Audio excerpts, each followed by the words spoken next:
दोस्तों मैं हूँ बिली सिंह। लास्ट वीडियो में सितंबर के महीने में मैंने आप लोगों को दिखाया था कि क्या टेक्निक होती है फोर्थ ईयर में जब आपने आम के बाग की प्रूनिंग करनी है फल लेने के बाद। तो उस समय मैंने सिर्फ 2 या 3 पेड़ों के ऊपर प्रूनिंग करके दिखाई थी। वीडियो देखने के बाद कुछ मेरे व्यूअर्स हैं, उनके सवाल थे कि सर डर लग रहा है कि अगर हम प्रूनिंग करते हैं तो नई कॉम्प्लें आएंगी या नहीं, इनके ऊपर फ्लावरिंग आएगी, क्या फ्रूट लगेगा नेक्स्ट ईयर। तो वो डर निकालने के लिए इस वीडियो में मैं आप लोगों को दिखा रहा हूँ अब कि प्रूनिंग करने के बाद कितनी जल्दी इनके ऊपर नई कॉम्प्लें, नई पत्तियाँ आ जाती हैं। अभी 7-8 दिन पहले ही मैंने अपने बाग की प्रूनिंग कंप्लीट की है। तो अब आपको दिखाता हूँ कि इस समय क्या सिचुएशन है प्लांट्स की, इसके ऊपर पत्तियाँ आई हैं या नहीं। सभी प्लांट्स के तनों के आसपास मैंने ऐसे मल्चिंग कर रखी है। अब आपके सामने है ये पौधा, आम्रपाली किस्म का है। इसकी हाइट तकरीबन 7 फुट ऊंची है।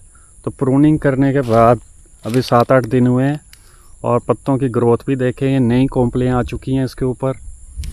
इसकी ग्रोथ भी आप देखें, 3-3, 4-4 इंच हाइट हो चुकी है नई कॉम्प्लों की। तो इसमें कोई घबराने वाली बात नहीं है। मेरे पास 4 साल का तजुर्बा है। अगर आप मेरे ऊपर विश्वास रखते हैं तो इस टेक्निक को फॉलो कर सकते हैं। ये 4 साल का हो चुका है पौधा। और प्रूनिंग करने के बाद मैंने जितने भी ये पत्ते हैं,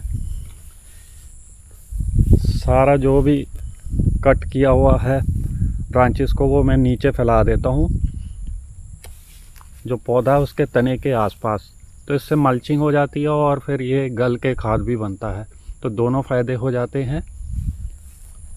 आगे भी देखते हैं, अभी जहाँ जहाँ प्रूनिंग की हुई है नई पत्तियाँ आ रही हैं। इस पौधे के ऊपर हल्की प्रूनिंग की थी, ये देखें यहाँ पर भी अच्छी नई कॉम्प्लें निकल रही हैं बाहर। कुछ पौधों पे थोड़ी सी हैवी करनी पड़ती है प्रूनिंग, कुछ पौधों के ऊपर थोड़ी हल्की रखनी पड़ती है। डिपेंड करता है पौधे की शेप कैसी चल रही है।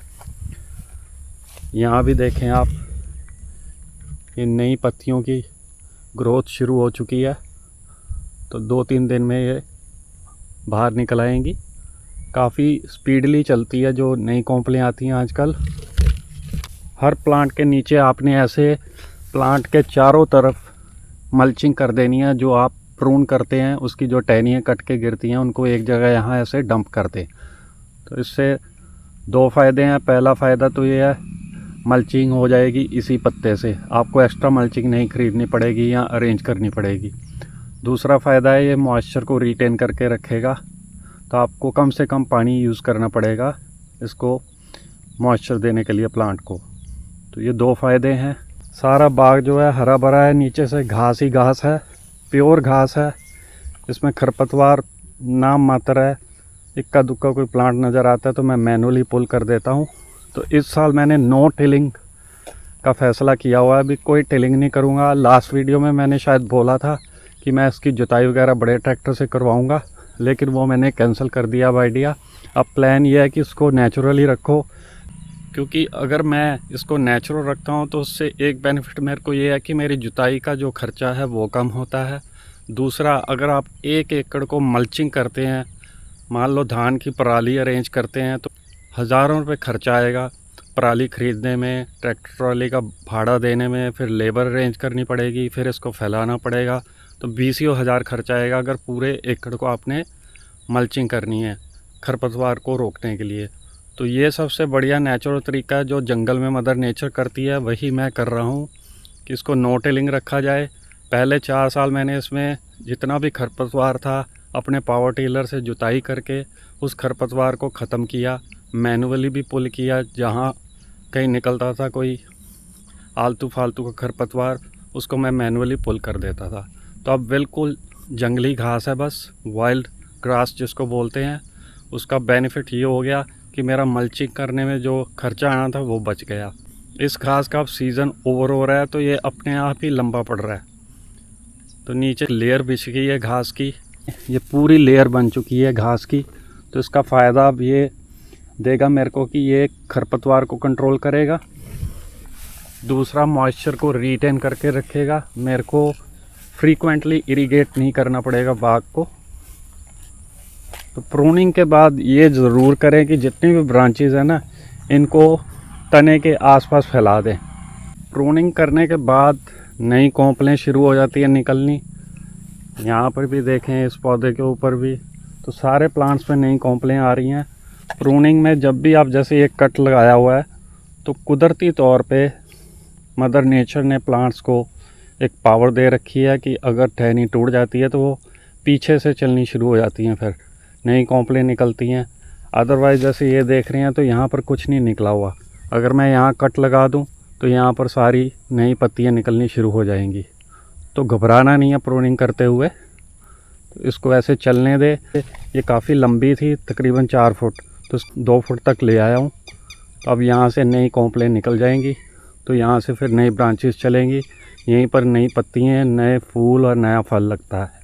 इस पौधे के ऊपर भी हर जगह नई कोंपलें नज़र आ रही हैं। बहुत ही खूबसूरत दिखती हैं नई कोंपलें जब आती हैं। तो तकरीबन पूरा बाग ही अब नई कोंपलों से भरा हुआ है। ये मलिका वैरायटी है, काफ़ी तगड़ा है इसका पौधा। तो इसके ऊपर भी आप देखें कितनी सुंदर नई पत्तियाँ आ चुकी हैं। इन्हीं के ऊपर फ्लावरिंग आनी है आगे पर मार्च अप्रैल में, और फिर फ्रूटिंग आती है।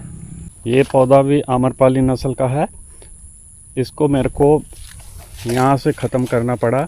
रीज़न क्या थी कि इसकी जो शेप थी ना, बहुत ही ऑड थी।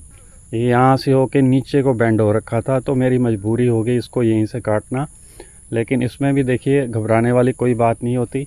यहाँ से नई पत्तियाँ उभरेंगी। ये अभी 7-1 दिन हुए हैं, तो मेन ब्रांच ही मैंने ऊपर से इसका हेड ही काट दिया है, तो इसको थोड़ा सा टाइम लगेगा। लास्ट ईयर भी मैंने एक पौधा ऐसे सीधा किया था। तो अगर कोई भी प्लांट क्रोकेड या शेप में ख़राब होता है तो उसको आप ठीक कर सकते हैं शुरुआती सालों में। एक बार वो फिर बड़ा हो जाए तो फिर काटना मुश्किल हो जाता है। तो इसको मैंने काट दिया है। पिछले साल ही एक्चुअली करना चाहिए था इसका ये इंतज़ाम। तो एनीवेज, देर है दुरुस्त है। आमों के साथ ही मैंने अमरूद की भी प्रूनिंग की है। इसके ऊपर बरसात में फल सारा ख़राब हो गया था, क्योंकि बरसाती अमरूद जो है हमारे इलाकों में होता नहीं है। यहाँ तो आप बहुत सारी स्प्रेज वगैरह यूज़ करें, जो कि मैं नहीं करता। इसके तनों के आसपास मैंने जितनी भी ब्रांचेस काटी थी वो फैला दी हैं मल्चिंग के रूप में, और खाद भी बनेगा कुछ टाइम बाद। ये भी अमरूद का पौधा है, हिसार सफेदा वैरायटी है। ये देखें, यहाँ से नई पत्ती निकल आई है। 7-8 दिन हुए हैं अभी प्रूनिंग किए। इस पौधे की पत्तियाँ बहुत जल्दी निकल रही हैं। यहाँ कट लगाया था मैंने, इसके पीछे से देखिए अपने आप नेचुरली ये निकलती हैं। तो कभी भी घबराएं मत जब भी आप प्रूनिंग करते हैं। आप अपने पौधों को सीधा और उनकी हाइट सही लेवल पर रखने के लिए प्रूनिंग करते हैं। और जितना पौधों को आप प्रून करेंगे उतनी ही नीचे यहाँ पर नई पत्तियाँ आएंगी और नई फ्लावरिंग आएगी इनके ऊपर, और वहीं फल होगा। तकरीबन 12-13 पौधे हैं मेरे पास अमरूद के। तो इनकी हाइट मैंने काफ़ी रिड्यूस की है। बहुत बड़े हो गए थे, चौड़े भी हो गए थे। तो हमें तो फल लेना है मैक्सिमम, ना कि टहनियाँ पालनी है बड़ी बड़ी।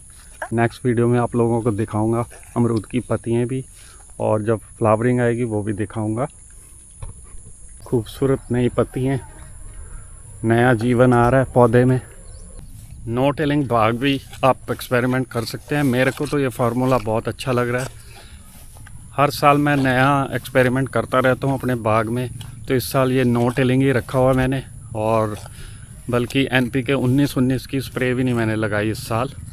पर अब अक्टूबर में, इस महीने में 15 अक्टूबर के आसपास NPK 19 की स्प्रे भी लगाने जा रहा हूँ, क्योंकि पौधे बड़े हो गए हैं तो इनको खुराक भी देनी पड़ेगी। यह है आड़ू का पौधा, देखिए कितना बड़ा हो चुका है। तकरीबन इसकी ये जो सामने वाली ब्रांच है ये 10 फुट से ऊपर जा चुकी है इधर राइट साइड, और ये वाली भी काफ़ी झाड़नुमा बने हुए हैं। तो इनकी प्रूनिंग मैं करूँगा अक्टूबर एंड और नवंबर मिड से पहले। तब इसकी भी प्रूनिंग का तरीका आप लोगों को बताऊँगा भी कैसे करनी है, कैसे कंट्रोल रखना है इसकी टहनियों को। ज़्यादा लंबा नहीं होने देना, अदरवाइज़ फिर फ्रूट पर असर पड़ता है, फ्रूट कम आता है। ये वाइट जामुन का पौधा है, काफ़ी बड़ा हो चुका है, तकरीबन 10 फुट हाइट है इसकी। इसकी भी प्रूनिंग की है 7-8 दिन पहले, और नई पत्तियां देखिए निकलनी शुरू हो गई हैं। हर फ्रूट प्लांट की आप प्रूनिंग कर सकते हैं और फालतू की जो ग्रोथ है प्लांट्स की वो कंट्रोल्ड रहती है। फालतू की ग्रोथ क्या करती है, अभी न्यूट्रिशियस वैल्यू जो ज़मीन की है वो ज़्यादा निचोड़ती है। जितनी भी न्यूट्रिशियस वैल्यू मिट्टी में है वो ऐसी मोटी टहनियाँ यूज़ कर लेती हैं, तो फल फिर अनहेल्दी छोटा होगा साइज़ में और कम आएगा, इसीलिए प्रूनिंग की जाती है। लीची का पौधा, इसकी भी प्रूनिंग की है साथ ही मैंने, तो इसके ऊपर भी देखिए 7-8 दिन में ही ये नई पत्तियाँ आ गई हैं। तो प्रूनिंग के बेनिफिट अब आप लोगों को नज़र आ रहे होंगे और आपका डर जो है वो भी ख़त्म हो जाएगा कि प्रूनिंग के बाद पत्तियाँ आएंगी या नहीं। कुछ 10-15% लोगों को डाउट रहता है, तो वो डाउट रिमूव करने के लिए ही ये आप सबको दिखा रहा हूँ। ऑलराइट दोस्तों, नेक्स्ट वीडियो में मिलेंगे, तब तक के लिए टेक केयर एंड बाय।